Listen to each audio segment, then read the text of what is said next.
let's move on and talk about our second manager on the podcast. It is another Neil. It's another Neil C as well. Don't say these things aren't planned. It's Neil Cox at Scunthorpe, and he managed to get the all-important point this weekend against Bradford. Scunthorpe were teetering on the edge. They were the only side that Southend could have potentially caught with 2 games left to play. As it happens, the Iron are safe, and they'll spend another season in League Two. But Neil Cox, who is a local lad and, loves the club, they are very, very important to him. He has just done enough. But, Mike, it's at the expense of being abused by fans, sadly. Yeah, it's a shame, this, because I think as a first season in management, I think Cox has done well. And I think from the outside looking in, that might look like a stupid remark because, they're finishing with something like 1 win in 15, 16 games. They started the season with 1 win in 13 games as well. In the middle, he's found solutions in what has been an extremely difficult situation. This is a club that's downsized massively in the space of the last 12 to 18 months, that has come down from League One with a legacy of players that were meant to get into the Championship who just kind of, too many players down tools, stopped caring about the club or the job. They've come down looking to get straight back up into League One with Paul Hurst last season. So they've kind of possibly overstretched themselves a bit in that regard. And then halfway through the season, they've just decided, hang on, let's get rid of Hurst. This isn't going to work. We've got to completely cut the budget. We've got to bring through these youngsters into a culture that's not already a winning culture. It's already a pretty rotten culture. And somebody's got to pick up the tab for that. And Cox has picked up the tab. And the parallels to be drawn are with Southend. At the start of the season, Scunthorpe and Southend were not in a dissimilar situation in terms of what was going on behind the scenes and how they were having to deal with it. And, it was a terrible start. And I just think he's been on a real journey with them this season. And I just think they're going to be so much better for it now that they've had a year. Somebody had to weather the storm of this season of going from what they were to what they want to become in the future. This was always going to be the difficult season with COVID issues and stuff like that. And throw in the fact that they've had COVID issues at a couple of points in the season where they've had illness strike them down and rearranged games and all of these kinds of things. And I just think he's coped admirably, but he's coped admirably in a way that he's been so honest with supporters. He's come out in his post-match interviews and he's talked from the heart at length about what he's dealing with on a week-to-week basis. And that's why I've been so impressed with what he's done, because I totally can get what's going on behind the scenes there and how difficult it must have been. He's also been honest with the players as well. In his interview after the Morecambe game, he said, I don't think some of these players care. I don't think they were putting in the effort. And, he's not afraid to have a go at the players. He tends to do it as a collective, which, is I guess if you wanted to keep young players on side, of which he has many, that is the preferable way to do it. But yeah, as you say, honesty is one of Neil Cox's biggest traits. And yeah, he's given everything, hasn't he? He's told the fans everything they need to know. And even if they don't want to hear it, it's better that way to have the honesty out there rather than cover-ups and lies and hiding behind, falsehoods. Neil Cox not afraid to tell it how it is. Yeah, it's been very refreshing. And we refer back to, we did a small segment on him earlier in the season about millennial players and Generation X players. And, it was a really insightful few interviews he gave at that stage. And it was really essential that he brought in senior pros. And they started the season with so many older players in the squad out injured. And it was no coincidence that the results suddenly came along in November when they got enough of them players back on the pitch at that particular time. But they were rushed back, and it was inevitable that they were going to drop off a cliff again because, these players had been pushed back in to get really vital results, but they were going to hit the brick wall a lot sooner for that. And that's why we're seeing the end of the season. Now, we look at league tables, and, it's easy to categorise. Managers just look at a league table, look at the name of the team and where you think they should be, and not actually pay too much attention to the storyline and the journey that team have been on. But Neil Cox, I'm really interested to see where this goes next season, because I think every time he stepped in and identified a problem and tried to fix a problem, invariably he's found the right solutions. And he might be short of solutions right now, where they've got, Scunthorpe thought they were safe 2 months ago, and I don't think I think they had every right to think they were safe on, well into the 40 odd points with still, half a dozen, 5 or 10 games of the season left. But they've lost all of them. It's no real surprise that they've lost all of them, because of just how little resources they've got now come the end of the season. But when Cox has had to find solutions, he's found them. Even in this 0-0 draw away at Bradford this weekend, literally the state that they've been in the last few weeks, to eke out a 0-0 when you're just determined to get a point on your own terms that keeps you safe rather than relying on someone else, if almost just to kind of prove a point that, yeah, we did it ourselves, to dig that result out on the back of recent results. I just think he has found enough solutions this season to think, hang on, give him a summer, give him a few more senior pros, give him a bit more leverage in the transfer market. I'm interested to see where this can go, because we're only talking 6-7 years ago. Gareth Ainsworth survived on the last day, so out of his depth in his first season at Wycombe. And look at what he's done with that football club since.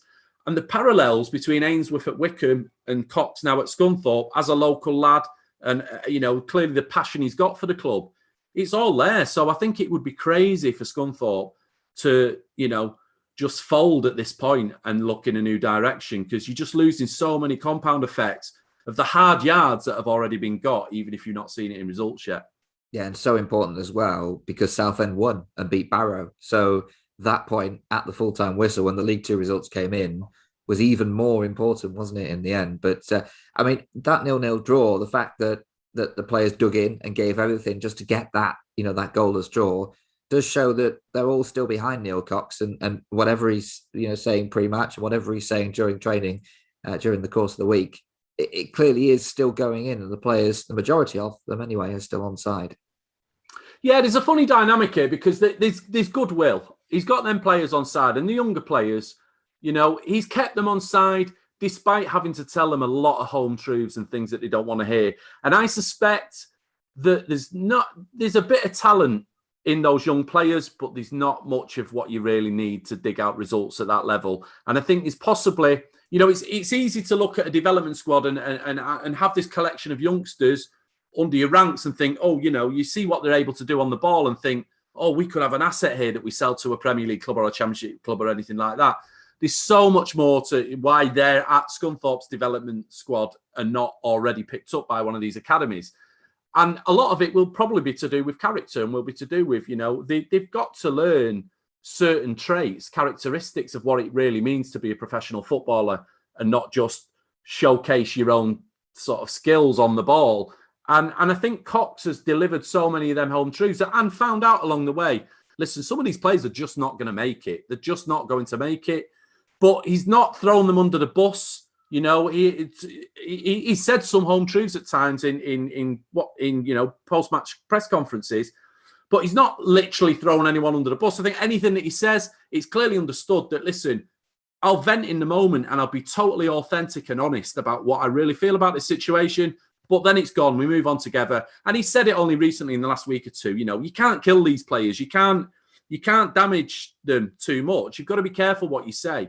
And he's been kind of holding counsel in the last few weeks, because there's so much he could have said about why there are 5-6 defeats on the bounce.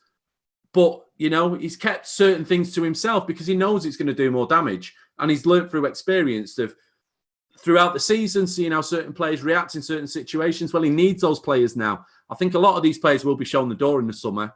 And, there might be a few players that are, some of the younger ones that can be worked with and have got what it takes to, put in another season, and let's see where we can go from there. But I think there needs to be some changes as well, though. There needs to be a team with a stronger backbone throughout the season and more strength in depth. And I don't think any of that is Cox's fault of, why this season has been so difficult. I think Scunthorpe have stayed up because of Cox, not in spite of Cox, put it that way. So what sort of thing do you think he'll be looking for in players? And obviously experienced pros, as you say. Do you think he'll have a budget to sort of go mining at that level? Or do you think he'll have to dip down a little bit? Or do you think he'll have to rely on loans and players, the goodwill of clubs in the Championship and the Premier League? And what sort of players do you think he'll be he'll be eyeing up, because it's going to be a competitive transfer market this summer, and Scunthorpe's budget will be eclipsed by many other League Two clubs. So he's got a bit of a battle on his hands, hasn't he? Yeah, and I don't think it's a one-size-fits-all type of recruitment policy that they'll have. I think they'll mix and match, but I think he will want some more experience as a starting point. I think of Ryan Loft up front, for example, as a prime example of a player that is, they're into development. I think Neil Cox and Mark Lillis behind the scenes, they're into developing players, but not young players necessarily, developing 26, 27-year-old players of like, come on, let's take you to the next level now. Let's make you a standout League Two player. Let's work with you on a week-by-week basis and make you a more reliable player who actually contributes. We play to your strengths. We make you a better all-round player. And I think they'll be looking for, I think they'll be quite happy to pick out a bunch of seasoned pros that haven't quite found the right club. I think of Chris Beach at Carlisle has brought together a lot of players who their storyline hasn't had a peak year there. They haven't had a breakout season. They brought together a collection of players that on the surface have, didn't seem like a particularly brilliant transfer window last summer, but so many players all at once have had the best season in their careers. And Carlisle should have been in the top 7 this season if, misfortune hadn't have struck them. And I think it's very similar with Scunthorpe. I think that's the way that they would like to go about their business in the summer. They're collecting waifs and strays. I don't think there's any two ways about it. And I think it's going to be more of the same, but they need some older waifs and strays. And I don't think you can just pin your hopes on a load of under 23s who you haven't had chance to fully vet their character in the cold light of day, in the real world environment. Now he's had a year to do that, decide, okay, who are the ones we stick with and who do we let go? And now let's bring in some waifs and strays, but waifs and strays that we can develop and we can get more out of than we've probably seen in those players' careers to date. So I think that's kind of the way they'll go about it. And he seems to have a good work ethic as well, Neil Cox. First of all, as we mentioned, he loves the club. I imagine that before he was appointed, the majority of his family still live in the area. He's played for them. He will want the best for this club. He will put everything into it over the course of the summer. You cannot fault his effort, can you? No, absolutely not. And he's tireless. He's at no stage this season has he shown any signs of strain. He's shown strain in the sense that, he's looking for answers and he looks confused or, after certain interviews or not confused, frustrated. His frustrations are coming out a lot.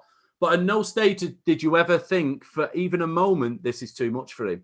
He's very, very comfortable with high stakes, really ready for anything, very much in the moment. You get over setbacks quickly and you move on. That's not to say his players necessarily have not been able to shake off the lack of confidence or to generate confidence from somewhere when they haven't got it. But Cox himself is able to move on quite, he doesn't bring a dark cloud over the place. I don't believe there's anything that he's done that's contributed to any substandard performances from Scunthorpe this season. I just think he's dealing with what he's working with. And, he like I say, he's just taking it all in his stride. And I think there's so many managers would have been so out of the depth in what he's had to cope with this season. And the fact it means so much to him as well, because he is a local boy and, his background. I think if I know, knowing his personality type, I know other personality types would not be able to cope with it. And I think there's just a good body of work there now. He's another manager that will get better and better for his experiences. And I think the experiences he's had this season will stand him in such good stead going forward.